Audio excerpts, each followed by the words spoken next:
first and final word with Nelson Jordan. I'm Chris Nelson. If you have not done so already, please go ahead and subscribe to our YouTube page, follow us on all of our social media pages, and listen to us wherever you get your podcasts. Today, we are going to be discussing some major manager firings across the world of Major League Baseball. A little bit of a Black Monday in Major League Baseball. We know there's a good number of vacancies now open as we head into the 2026 campaign, but with the regular season concluded, we did want to touch on a few of the big ones that happened that first day of their off season, of course, with the regular season concluded, and give our thoughts on those. So, the San Francisco Giants firing manager Bob Melvin, the Minnesota Twins firing manager Rocco Baldelli, and the Texas Rangers firing manager Bruce Bochey will be our three we'll be touching on today. So, Nelson, let's begin with the San Francisco Giants firing manager Bob Melvin after 2 seasons at the helm. For year 1, 80-82 record. Year 2, this past year that just concluded, 81-81 record. So improvement by a game, but they went ahead and terminated him anyway. What were your thoughts? Well, Bob Melvin. Honestly, I forgot that he was actually a former player in the MLB. He's actually had a very long, engaged history with the Major League Baseball as well. I mean, he's coached well over 3,000 games, it looks like here, with a 514 win percentage. He has won 3-time Manager of the Year award in 2000 and looks like 17, or excuse me, oh 07, 12, and 18. He has won the World Series as a coach in 2001 with who? You probably know this, the Diamondbacks, as a coach, not a manager, but as a coach with Randy Jackson, remember? Or Randy Johnson, excuse me. I should know Oh, that. that Randy Johnson. it's all good. Now you're turning into me. That Diamondbacks team had one of the great starting pitching rotations of all time, and that's the team they had the walk-off home run off of Mariano Rivera in Game 7 of the World Series. He blew the save. That infamously, the Yankees were in position to win their 4th consecutive World Series title in 5th and 6th years, and instead Mariano Rivera, of all people, in Game 7 of the World Series blew the save. But yeah, that pitching for the Diamondbacks was exceptional, and I think they were up 2-1 Yeah. when he blew the save. I think they lost 3-2, but either way, Diamondbacks were obviously really, really good. I mean, they had home field advantage in the World Series, and again, those pitchers were unbelievable. I'm sorry, go ahead. Yeah, I mean, Randy, I mean, the great, I swear. He had one of the best sliders in all of the game. I swear. He That made batters hitting the just bird video, fooled. that's infamous, man. That's the most famous moment of his career.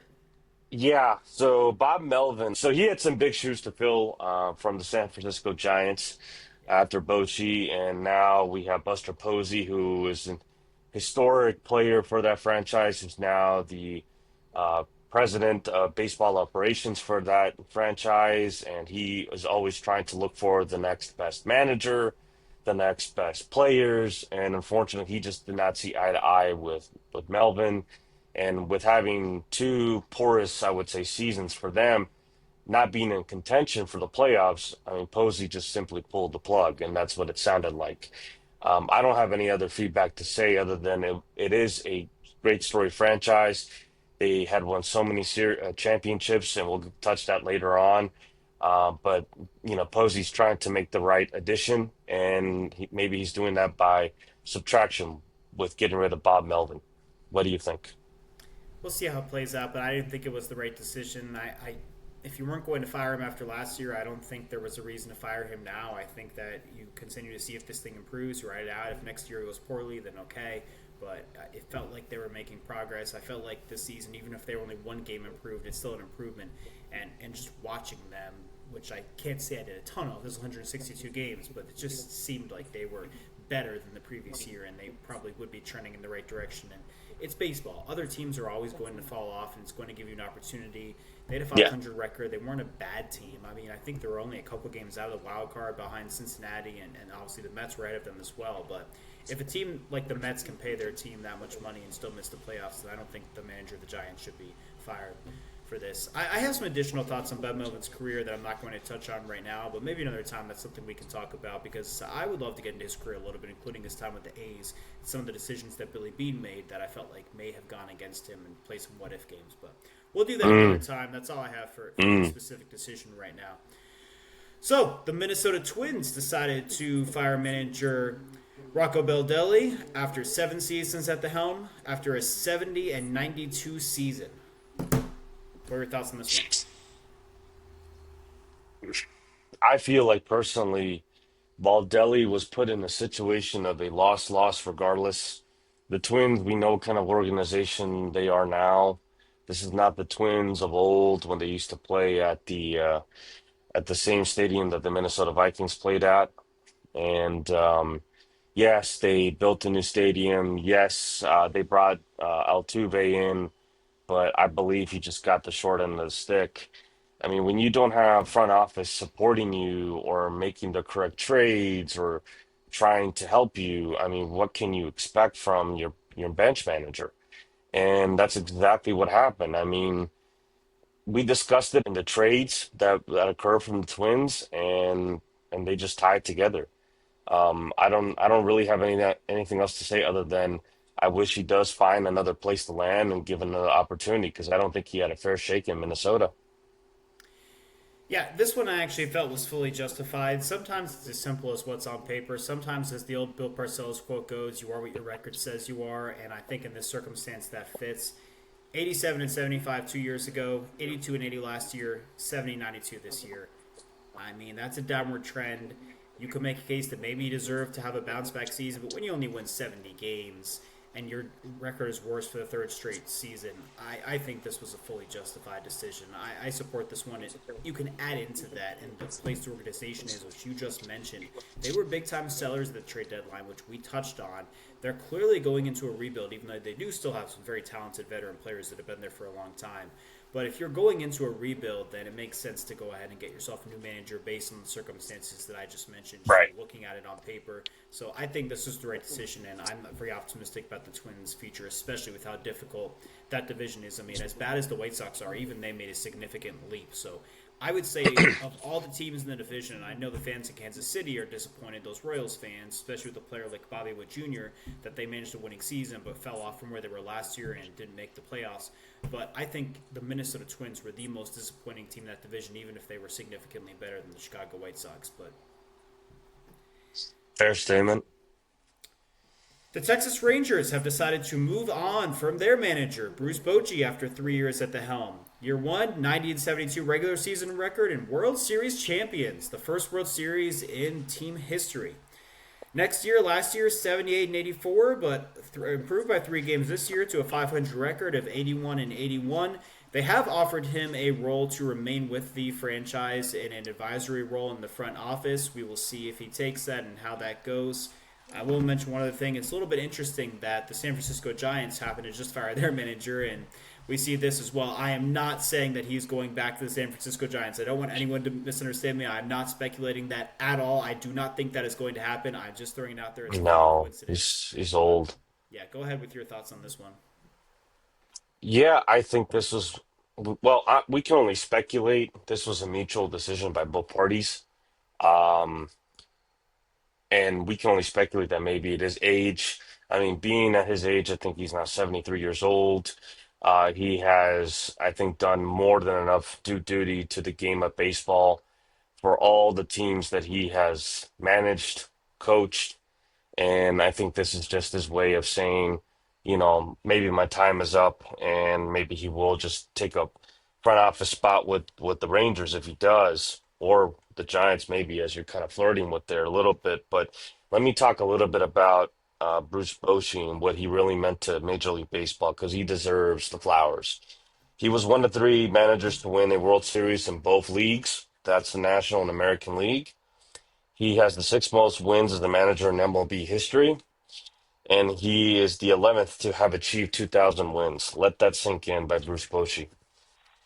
I believe with the teams that he did manage, the San Diego Padres, the Giants, and the Rangers, the Giants was the ultimate team of the 2010s. The early And I say that 2010s, in three World Series and I say appearances. and I say that in proclamation of when you look back at the 2010s in that era, and I know you can say the same, you had many organizations like let's say the Phillies, the Yankees, the Cardinals. Everybody had powerhouse all-star names on their payrolls. Not the Giants. The Giants were filled of good skilled talent, players, bench players, and a very good, well-balanced pitching bullpen and starting rotation, I was gonna with say obviously the name the of pitching's Madison exceptional. Baumgartner. Yeah, I was about to say with Madison Baumgartner. Baumgartner. Yep, And don't forget, Baumgartner. Buster Posey was a superstar. You just I mentioned it was gonna earlier. I was gonna get to that too, but yeah, they had the players like Madison Bumgarner, Buster Posey, Yeah. Pablo Sandoval, another name as well. Yeah. So, I believe that was the And most talented team that missed out on possibly being a dynasty just because they didn't win back-to-back three World championships. Series in 5 years isn't a dynasty. I think you have to win at least what, three out of four. I mean, you got to win back-to-back, something like that. Three out of five Would you in the consider? early Would 20s is you a consider dynasty. them? Yeah, they Would won you every consider other that? year for a 5 year stretch. They're a dynasty. And if Buster Posey hadn't been hurt in 2011, who knows what would have happened with that season? Oh So, yeah, well I that was a mean, serious injury. That was a I think he missed the that whole season. injury. Yeah, this is his second Yeah, year. no, He he didn't play the did. year before and went on to be MVP. You win three World Series in 5 years. I mean, that's a dynasty. That's incredible, especially in this era. We don't see it anymore. Well, you know what? I might be inclined to agree with Chris then at that point. I mean, I'm not saying I'm not a baseball fanatic, but baseball, it is hard to go out there every single season and win all, Yeah, as many it's games tough. as you can, and then go through October, be in it, and win the World Series. So either way, Bruce Bochy, he had a storied career. He is one of the managers that I will remember forever from watching baseball and the postseason in general. He was always cool and collected. He did stand up to umpires, especially first players at times, but he wasn't no hothead by any means. But he did give to the game, and he deserves his every flower from the MLB community to the San Francisco Giants community. He deserves every single one of them. So that's my word on Bruce Bochy. What do you got for him? Yeah, I fully agree with those last points, absolutely, and most of the early points you made prior to what we discussed in the middle. But I did not agree with this decision at all. Again, I can just go by what's on paper. I mean, 2 years ago, they lost their ace, Jacob DeGrom, who's an all time great pitcher, and they still went out and won the World Yeah, Series. And without him for almost all of last season, they took a big step back. They 12 games worse, only winning 78 games, 6 games under 500. I get it, that's frustrating, but they chose to bring him back this year, and they had Jacob DeGrom back, and he was an all star. He pitched really well. We'll yep, see what happens if the all MLB teams come out, but another great season from him. And they improved by 3 games. They're a 500 team. They weren't that far out of the playoffs, and it seemed like maybe they can be trending in the right direction. There's still plenty of talent there. I would have again gone for another year with this one, just like with the Giants situation with Bob Melvin, and see what happened. If you have a bad season and then you choose to move on, okay, fine. And I get it. Then you're sitting there like, well, we could have done this a year ago. But right now, in this moment, it feels like they're more likely to be good next year with him as the manager than bad. So I don't know what's going to happen with his future and who they bring in at manager and how it will all turn out for the Rangers, but I do feel like there's enough talent on that roster that they were in a good position to be good. And if they bring in a manager who doesn't get the job done, that immediately becomes very frustrating. And I feel the exact same way about the Giants. So that's just how I feel about this one. But you know, look, it sucks to get fired, whether it's justified or not. We do wish these guys all the best going forward. These are managers who have had very successful careers at time, and we appreciate what they've done for the game, as Nelson said, and so on and so forth. We know there are other vacancies across the world of Major League Baseball that had already taken place during the season. I am sure there will be more to come in the days to follow. But we've got postseason baseball to talk about, and Nelson and I will be back to talk about that as we wind down September here and getting to October. So tune back in with us for more baseball coverage and plenty more from the sports world as a whole. But for right now, for Nelson Jordan, I'm Chris Nelson. This has been the First and Final Word.